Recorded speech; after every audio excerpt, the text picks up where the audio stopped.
My name is Mary Ann Moorman. Very often I am called Auntmama, and I'm going to share with you a story tonight that is about how music migrates around the world. My close friend, Stuart, not Prune, but Prune will be playing the banjo with me. Would you start?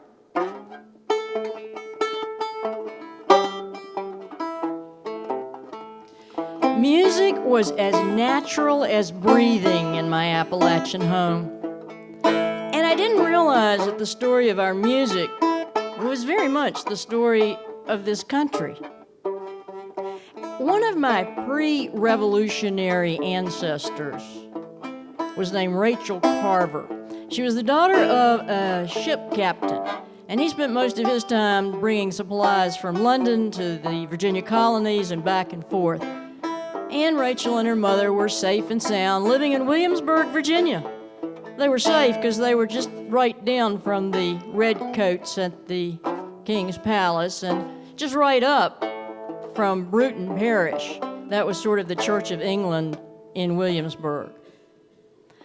It was a peaceful time. It was a prosperous time.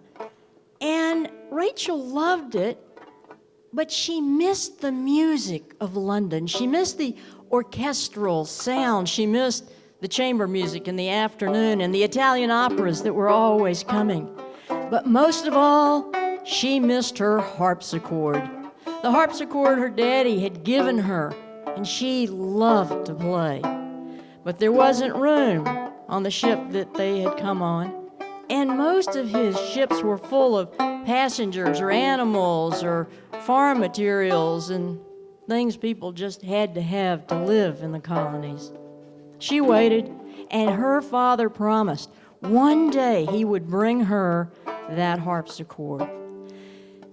Well, she busied herself with her mother in needlepoint and crocheting, and she did what most of the women of that day did, nothing. But she did talk the rector of the church into teaching her Latin, and sometimes he would let her play the organ. And since her house and Bruton Parish were just a few doors away, unlike most of the 17-year-olds of her time, she could walk by herself.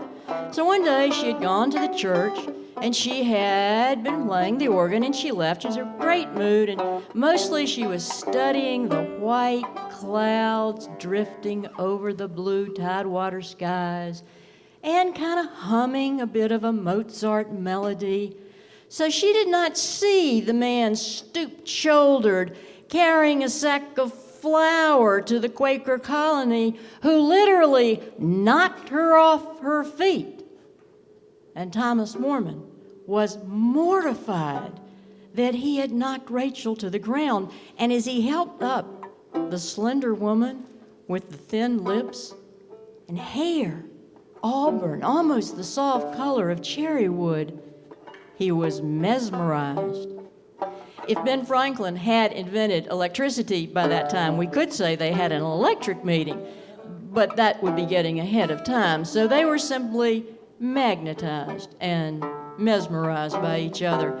Thomas kind of gave up those quiet Quaker meetings and started attending the musical, highfalutin Episcopal service with Rachel and her mother. And Mrs. Carver chaperoned their walks along the James, a little bit worried about how Captain Carver was going to feel when he came home, and his baby daughter was falling in love with a Quaker boy who was a farmer, who wanted to be a farmer, who didn't even want to be a plantation owner. And he certainly didn't want to be a slave owner because that was against his faith. Well, they held this courtship, non-courtship, and love blossomed for about a year. And then the captain returned, and he returned with the harpsichord. He knew Rachel would be thrilled to play it again, but he did not know she would be thrilled to play it for another man, a young man whose name is Thomas. And Thomas went to Bruton Parish that Sunday, not knowing the captain had arrived. And when Rachel invited Thomas home for dinner that Sunday, as she normally did, Thomas was a little nervous as he walked up the stairs behind the great, large, scowling Captain Carver. And Rachel showed Thomas the glistening ivory keys, the brass pedals, opened up the back so he could see the strings, and she played and she played. And you can imagine what happens next. The more the captain tries to talk her out of being in love with this Quaker boy who has nothing, wants nothing, no ambition, not even a merchant, the more Rachel falls in love with said young Quaker man. The captain loved his daughter. And since Thomas really was quite a clever boy, and virtuous, and devoted to Rachel, the captain gave in and they married, which was very good for the rest of us who are descendants of these two people. Thomas was clever, and he built them a beautiful home, and he got so he would chop down these hardwoods, the black walnut, the very thick hickory, and make exquisite furniture for the wealthy British who were coming into the area. But there was a little wrinkle that was developing in paradise. There was this taxation problem. One child was born to Rachel and Thomas, and that was fine. Then a little girl was born, and that was fine, but the politics kept bubbling up, and the midnight oil, which was really sort of candle wax, kept turning to ash as everyone argued, and it became very clear that Americans wanted to create wealth, but they weren't shipping it to England, and all anybody talked about was politics. Can you imagine that? Well, Thomas might go to the Church of England, but he was a Quaker man, and he believed war is wrong and peace is right. So when it became evident that both sides were stocking up ammunition, he began talking to Rachel about crossing the mountains, going west, looking for a land grant.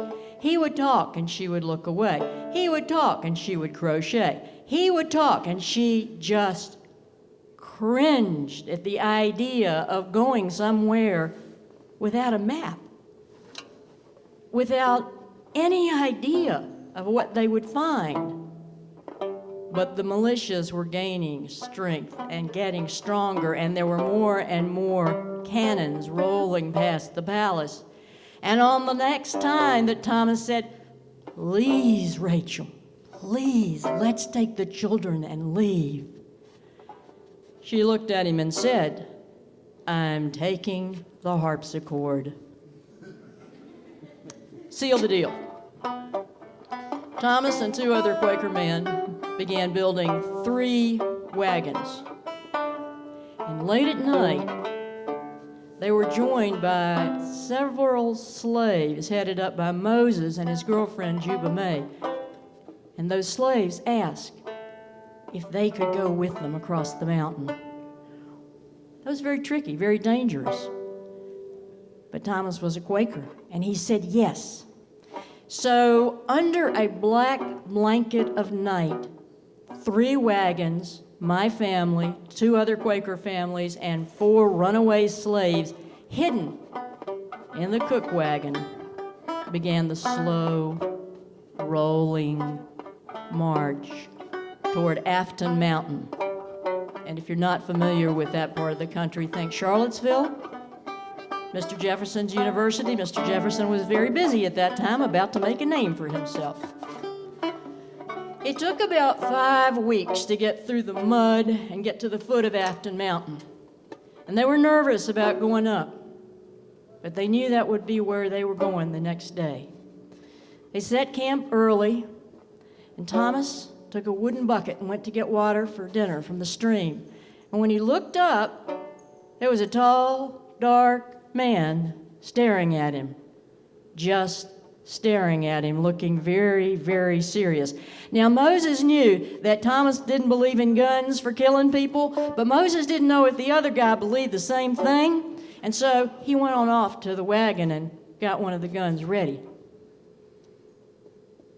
"Are you Algonquin?" Thomas asked, because the Algonquin tribe was the only one that had been around the James River.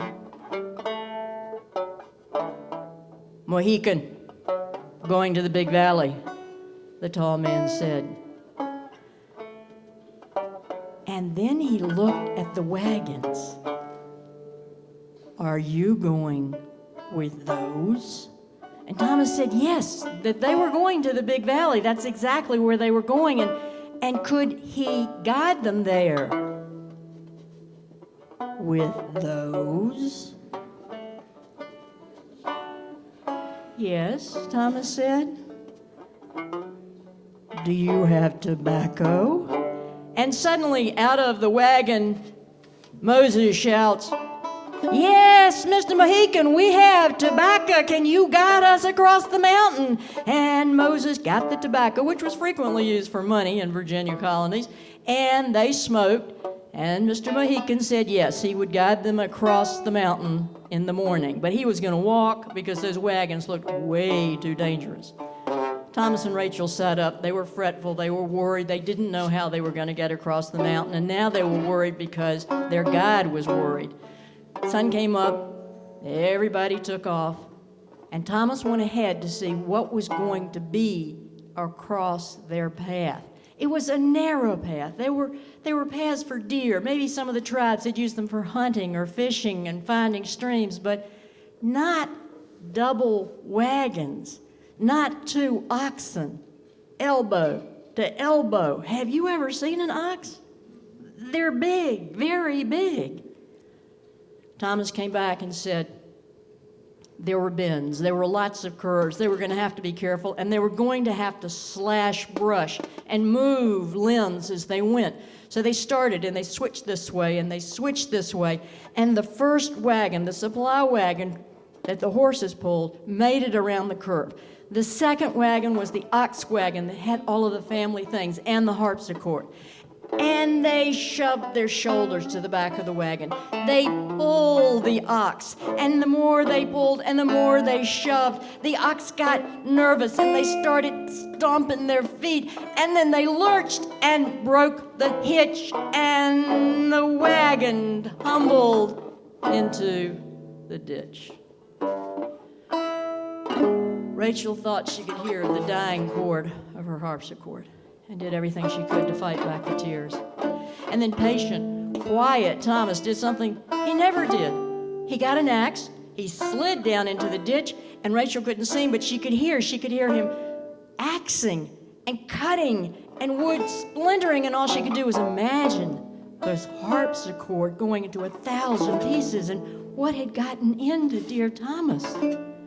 Well, finally he yells up, "We need a brigade!" And everyone lined up down to the ditch, and Thomas is handing up part of a rocker, part of a chair, a chest of blankets, a brass pedal, a soundboard, ivory keys.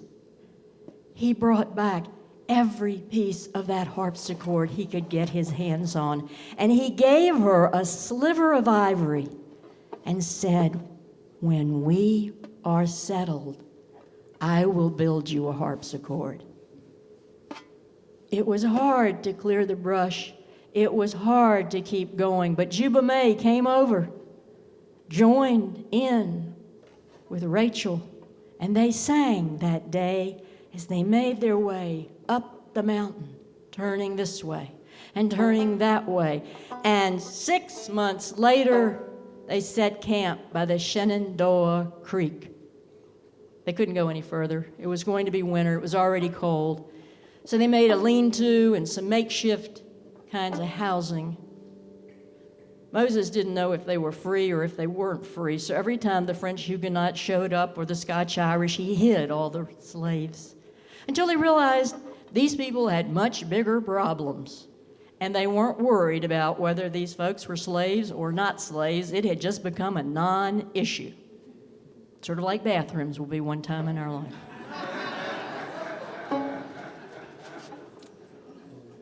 Oh, yeah. Yeah.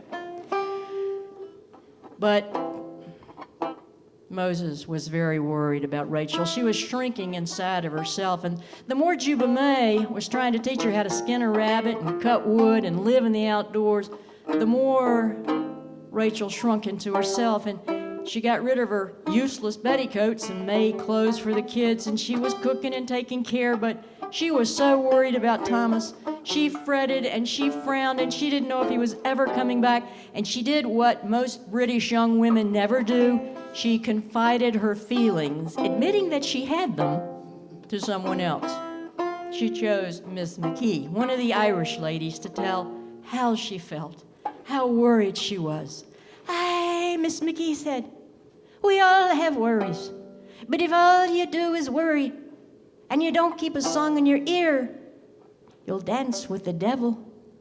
So this is what we'll do. We're all going to have a party tonight. We're all going to eat together. And Mr. McGee will play his fiddle, and I'll teach you a jig. Well, Rachel didn't have enough cups. She didn't have enough saucers. She was still kind of a British Williamsburg girl.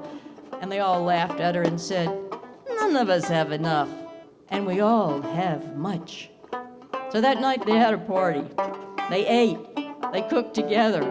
They were enjoying each other's company. There was the strum of a violin, and Rachel was enjoying herself so much she didn't hear the clippity-clop, the clippity-clop, the clippity-clippity-clippity-clop of the horses getting closer and closer. So when Thomas put his arms around her, she was so surprised and looked at him, and he was more beautiful than sunlight. We're going to be all right, he said. I have a map. Come spring, we're going up the big valley. There was more music, because just then Juba said, you know those strings that came from the harpsichord? Would anybody mind if I used some of those? And Rachel didn't know why he wanted the strings, but that was fine. And then he said, you know that gourd that hangs by the bucket? There are two of them. Could I have one of those gourds? And Rachel said, yes, of course you can. And Moses disappeared. So as the food kept coming and the fire kept being built, Moses was nowhere around, and the fiddle kept playing. And then all of a sudden, Juba appeared with deerskin wrapped over the top of his gourd and some long thing coming up and 3 strings up to the top. And he played a strum, the way he'd remembered his ancestors playing so long ago and so far away in Africa. And he plucked those strings.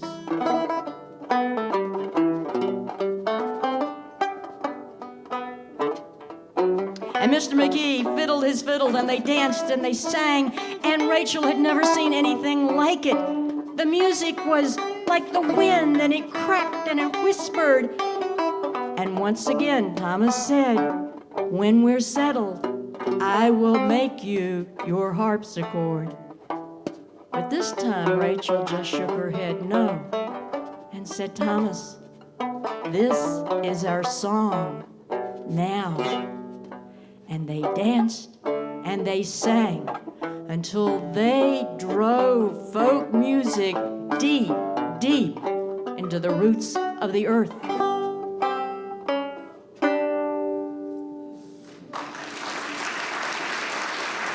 Thank you very much.